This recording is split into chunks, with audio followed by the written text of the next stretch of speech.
자, 7번째 썰 한번 가보도록 하겠습니다. 시청자 이야기이고 SHW님께서 이야기를 보내셨습니다. 이야기를 보내신 SHW님 정말 감사합니다. 원래 친구라는 건 양적으로 많은 것보다 질적으로 언행이 올바르게 되어야 맞는 겁니다. 그래서 진짜 친구를 내 곁에 두는다는 것이 말처럼 쉬운 게 아니죠. 친구라는 것은 결국 서로 같거나 다른 가치관을 존중하고 이해하며 적정거리 유지한 채 개인의 삶을 개인의 가치관대로 사는 겁니다. 즉, 이 관계에서 돈을 요구하는 것 자체가 이미 친구가 아니라는 겁니다. 그런 짓을 하는 것은 오히려 원수에 가까운 것이죠. 옛날에는 그런 게 있었어요. 뭐냐면 옛날에는 보면 친구 많은 애들이 가장 부러웠어. 어릴 때는. 어릴 때 누구나 좀 그런 게 있지 않나요? 왜 친구끼리 왜 여러 명이서 우르르 몰려다니면 나는 왜 저렇게 못할까라는 생각 가진 적이 있어요. 저는 좀 내향적인 사람이다 보니까. 저 어릴 때부터 친구가 별로 없었거든요. 별로 없었어요.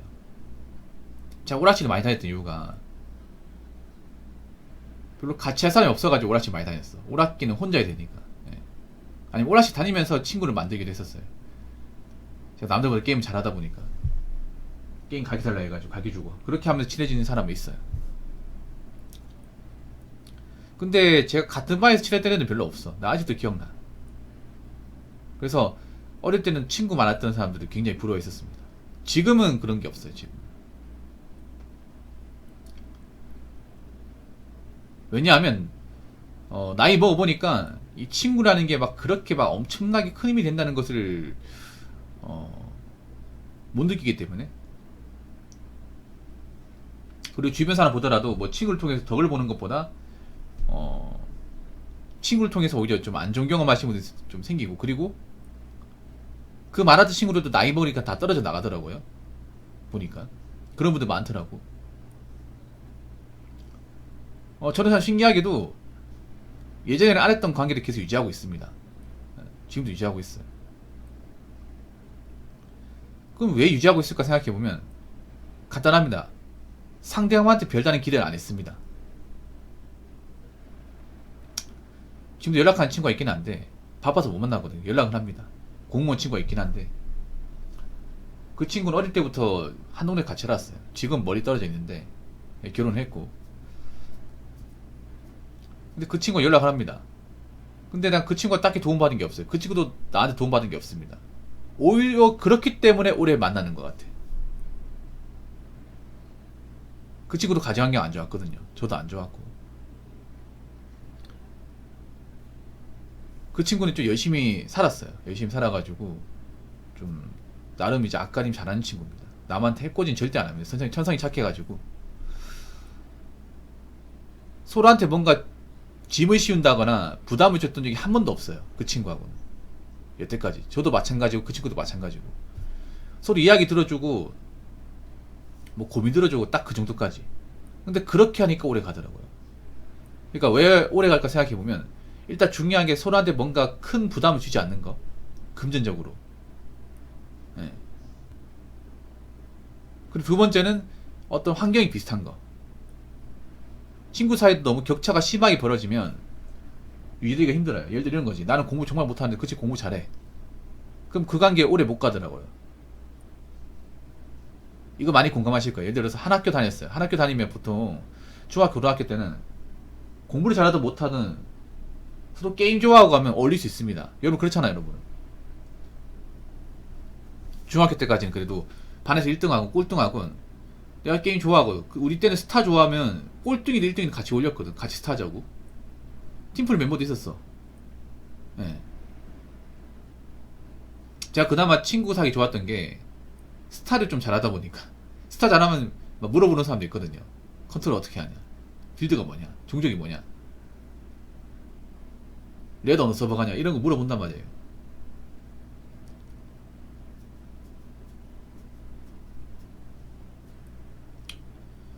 그래서 게임 잘하면 친구 됐습니다. 남자분들은 아실 거예요. 근데 보통 고등학교 되면 이제 공부 잘하는 애들 인문계 가고 인문계는 특목고 가고 공부 못하는 애들은 실업계 가잖아요. 그때부터 좀 벌어지더라고. 그리고 이제 수능 치고 나면 실업계 애들은 취업하고 공부 잘했던 애들 이제 서울의 명문대학교 가고 그러면 이제 격차가 많이 벌어져요. 그럼 나중에 보잖아요. 보면 괴리감이 너무 심해. 극복할 수 없어 이게. 아무래도 공부 잘해서 명문대 간 친구들 그 명문대 간 친구들을 올려야 되잖아. 그렇지 않습니까? 뭐 서울대 갔으면 서울대 간 그 동기생들을 올려야 되잖아. 충분히 그럴 수밖에 없어. 이걸 나쁘다 보면 안 돼. 야 사람 변했네. 어떻게 지 좀 잘 나간다 그럴 수 있냐. 이거 뭐라 하면 안 돼 여러분.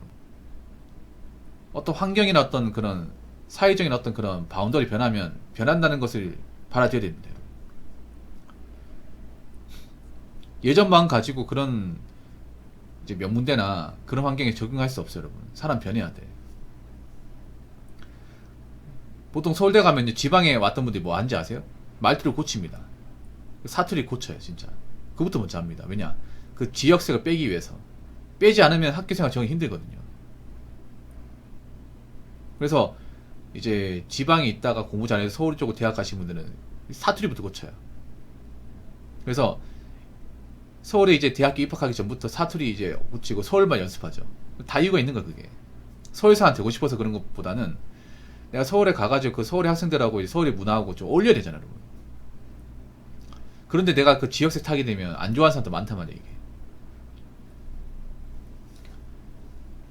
그래서 환경이 비슷하면 그래도 오래 사귈 수 있고, 그리고 서로 간에 짐 씌우지 않고, 그리고 하나 더 말씀드리면 자존심을 건드리지 않는 거.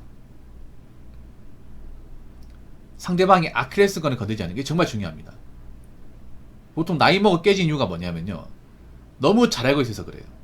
상대방이 너무 잘 알고 있어가지고. 이 잘 알고 있다는 얘기는 뭐냐면 상대방이 좋은 점도 알고 있지만 오히려 약점에 대해 더 잘 알고 있다는 거야. 컴플렉스나 가정사 아니면 뭔가 상처되는 것들을 잘 알기 때문에 쉽게 건드릴 가능성이 크다는 거예요. 그래서 오래 아는 사람이 무섭다는 게 그런 거예요. 나의 어떤 그런 아픈 과거를 잘 알고 있다는 거지.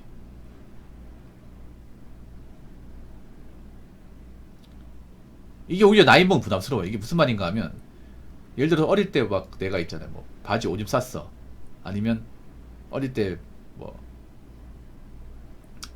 맞고 다녔어, 이런 것들을 그 친구는 알고 있는 거야. 만약 정말 친한 친구는 그런 것도 얘기하면 안 돼. 어디 가서 그때 그런 것도 얘기하는 거야. 야얘 출세했네. 야 학교 다닐 때 어릴 때 어땠는지 아냐? 막 땅에 던지고 주워 먹고 막 콧물 질질 흘리고 그렇게 다녔어. 그런 얘기하면 좋아할까 여러분? 근데 친하기 때문에 그런 얘기를 허심탄회하게 얘기하는 사람도 있어. 그러면 깨집니다.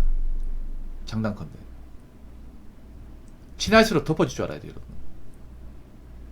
객관적으로 이 얘기를 하면 그 사람한테 타격이 오겠다, 이미지 안 좋겠다, 그런 게 있으면 얘기하면 안 돼. 알더라도. 근데 오래 알고 지냈다고 이 정도는 얘기해도 괜찮겠지, 이 정도면 이해할 거야 라고 생각해서 사람 모인 앞에서 얘기하는 사람들 꼭 있어요 여러분. 꼭 있습니다. 그런 사람 절대 좋은 친구 아니에요. 절대 도움 안 됩니다. 그래서 제가 볼 때 좋은 친구가 유지하려면 그런 거예요. 서로 상대방이 어떤 아픈 부분, 과거서나 아니면 컴플렉스, 얘기했을 때 민감할 수 있는 부분을 웬만하면 얘기하지 않는 거. 그 친구하고 저는 웬만하면 어디 가서 얘기 안 했던 것 같아요. 둘 다 입이 무겁거든요. 네, 입이 무거워요. 어디 가서 소문내고 할 사람이 아니라는 거 알고 있어요. 그래서 유지가 되는 것 같아요. 그래서 저는 친구관계 유지하려면 오히려 도움을 받을 생각하면 안 돼. 우리 그렇게 생각하잖아요. 어려울 때 도와줘야 친구라 생각하는데 전 반대로 생각합니다. 웬만하면 친구 관계에 도움받이를 안 만들어야 서로가 부담이 없기 때문에 편하게 볼 수 있어요. 친구라는 게 뭐 어떤 거야? 사회에서 만나는 사람보다 그래도 편하게 얘기할 수 있고 쉽게 어떤 이야기를 공유할 수 있고, 이 친구 아니에요. 난 애시당초 친구한테 뭔가 도움받을 생각하는 것 자체가 잘못됐다 생각합니다. 힘들 때 도와줘야 되고 돈 있으면 빌려줘야 되고. 물론 그런 걸 친구라고 생각하는 사람도 있겠지만 오히려 그런 것 때문에 많이 깨지잖아요. 어려울 때 도와준 사람이 배신된다거나 아니면 뭐 돈을 빌려줬는데 안 갚는다거나 그런 것 때문에 깨지잖아요 여러분.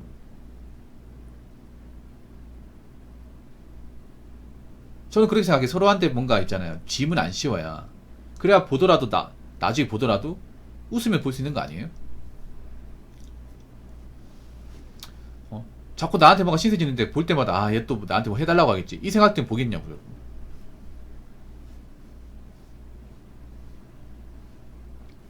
여기 친구끼리 막 동업하지 마라.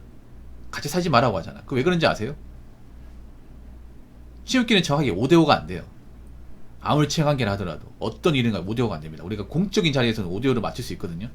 서로 간에 어떤 이제 할 일과 안 할 일을 정할 수 있어요. 근데 친구 관계에서는 밸런스가 깨집니다. 대부분 밸런스가 깨져요. 동업하면요. 한쪽은 일을 열심히 하는데 한쪽은 일을 안 해. 같이 살자는 한쪽은 청소를 열심히 하는데 한쪽은 청소를 안 해요. 이런 게 비일비재합니다. 그런 것 때문에 싸우고 깨져요. 정말로. 그래서 친구끼리 같이 살지 말라고 하는 거고 친구끼리 동업하지 말라고 하는 겁니다. 친구 관계에서 이런 밸런스를 유지하기 힘들기 때문에.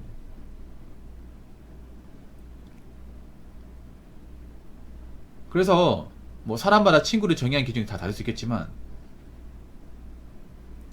저는 일단 친구 관계에서는 서로 조심하고 친할수록 더 조심하고 친할수록 더 배려하고 오래 알고 지낼수록 뭔가 어려운 게 있으면 들어줄 줄 알고 오래 알고 지낸 관계일수록 서로 간에 뭔가 민감한 것들 건드리지 말고 그리고 부담스러운 행동하지 말고 그렇게 해야 시간이 지나도 유지가 된다고 생각합니다. 그래서 여러분들 주변에 남아있는 인간관계 있죠.